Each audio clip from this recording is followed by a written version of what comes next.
তাদের যে আদর্শ, তাদের যে যুদ্ধ, তাদের যে সংগ্রাম তারা করে গেছেন, জীবনের শেষ দিন পর্যন্ত কখনো কম্প্রোমাইজ করেননি।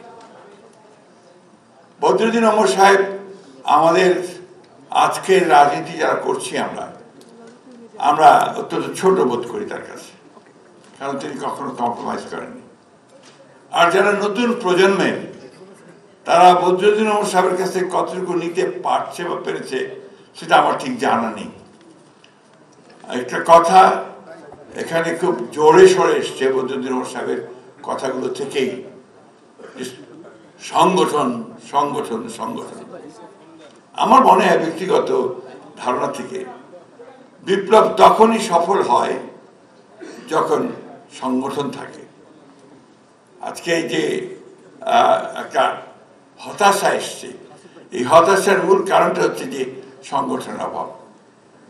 বিপ্লবী সংগঠন যদি না থাকে তাহলে বিপ্লব হয় বলে আমার অন্তত মনে হয় না। আপনারা আমার চেয়ে অনেক ভালো বলবেন, অনেক তাত্ত্বিক আছেন এখানে।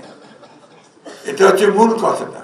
তো সেই সংগঠনকে গড়ে তুলতে হলে আমার মনে হয় যে আজকের যারা বিপ্লব করতে চান, সমাজ বদলাতে চান, যারা সাধারণ মানুষের অবস্থার পরিবর্তন করতে চান, তাদেরকে অবশ্যই সেই সংগঠনকে শক্তিশালী করতে হবে, আরো মজবুত করতে হবে এবং একেবারে বদরুদ্দীন ওমর সাহেবের ভাষায় মানুষের কাছে চলে যেতে হবে।